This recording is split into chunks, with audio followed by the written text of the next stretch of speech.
So the human condition is such that we are constantly longing for something that we feel we do not have.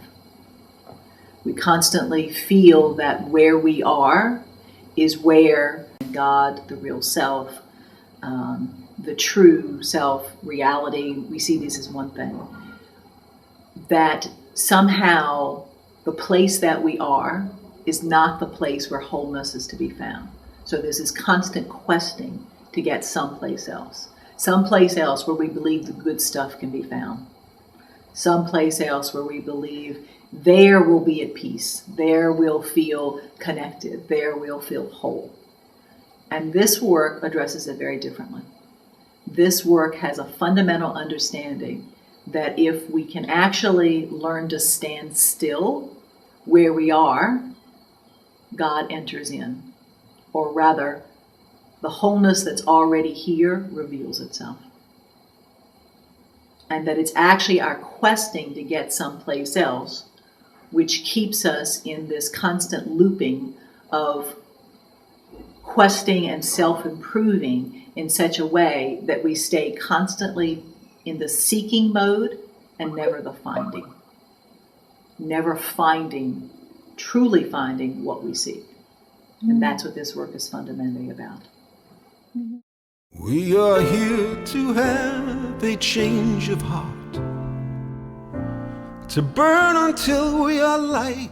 Awakening means just that, awakening. Awakening to what is here. Awakening to life as it is. Awakening to what's real. And what's real, for most of us, is that we suffer. We suffer from feeling separate. We suffer from not knowing what it means to be whole. We suffer from not knowing how to be kind to ourselves. We suffer in many small ways as well as large ways. So what really happens is that we need to awaken to that suffering and many different configurations that it takes. So we awaken in one area. For instance, we discover that we're suffering in a particular argument we keep having with our spouse.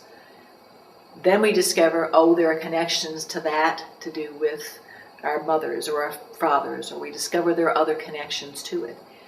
So these connections, these complex relationships begin to reveal themselves. And so we think, oh my God, my suffering's worse. It's, the world's coming to an end. My suffering is worse. When really it's not worse. It's just that before it was invisible to you and controlled you, by the way. Controlled you every day of your life because you were constantly walking around it, trying to avoid that landmine that caused you suffering. And now you're awake to it. But the paradox is, unless we're awake to it, we cannot bring it in to true relationship and the relationship of healing and the relationship of wholeness. In order for things to return to life, they actually have to come out of the dead, frozen state they're in. As long as they're in this dead, frozen state, they control us, and we may think we're not suffering, but the only way we can think that is if we keep pretending they're behind us. Keep it back there. But that means life gets smaller and smaller and smaller. And so that you can keep on avoiding that territory.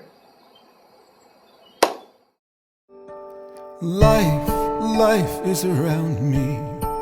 Let me sing hallelujah. Life. When we learn to embrace who we are, as we are, to heal and awaken,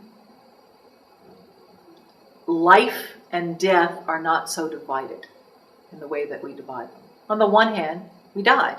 We have a physical form. The physical form comes into life. The physical form ends. That's true. But is there life after death is not just something that we discover when we die, nor is it something that we have to do in terms of seeing dead people, so to speak. It's an interesting thing. Everything is right here. There is no other place that we go. There is no other place that there will find, heaven. These are these different versions of what it will look like. consciousness, life. It's all here. So in a certain sense, there's no such thing as death. Because consciousness is continually changing.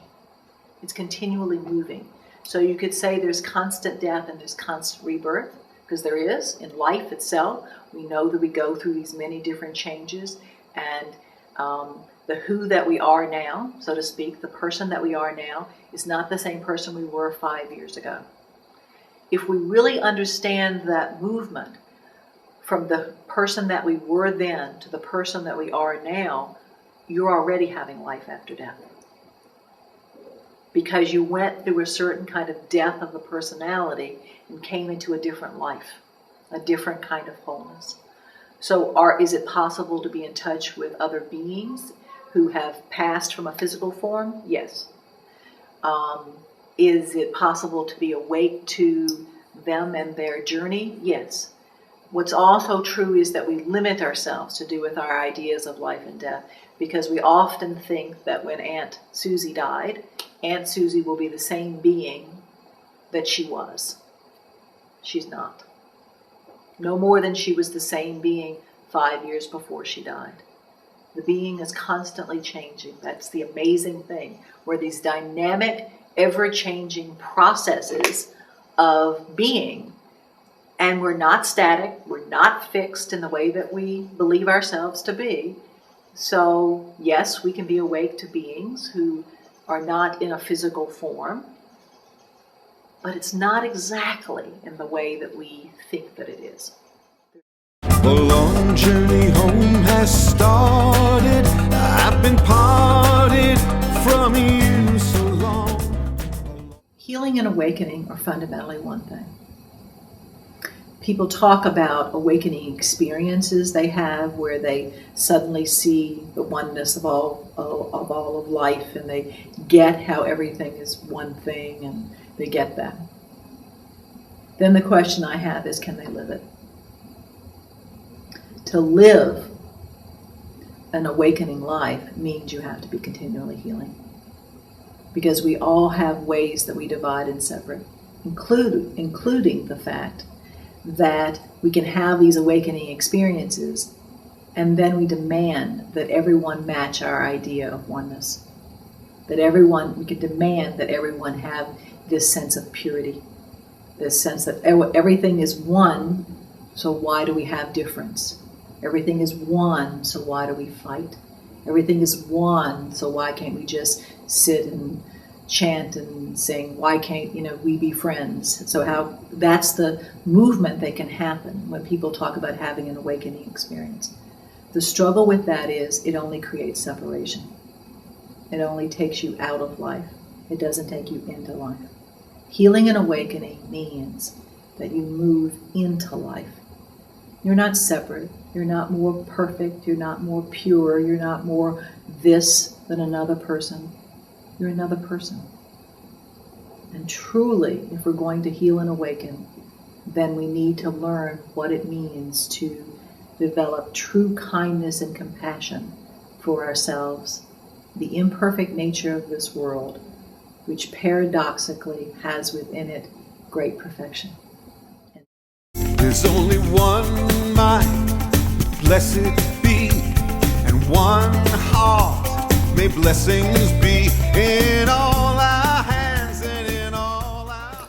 From the perspective of the healee or the client, the friend who's walked in the door, it can look similar to a psychotherapy session, meaning that you're talking about issues that are going on with you, discussions, you're naming things, whether they're physical or emotional, the difficulties that are going on in your life, where you are.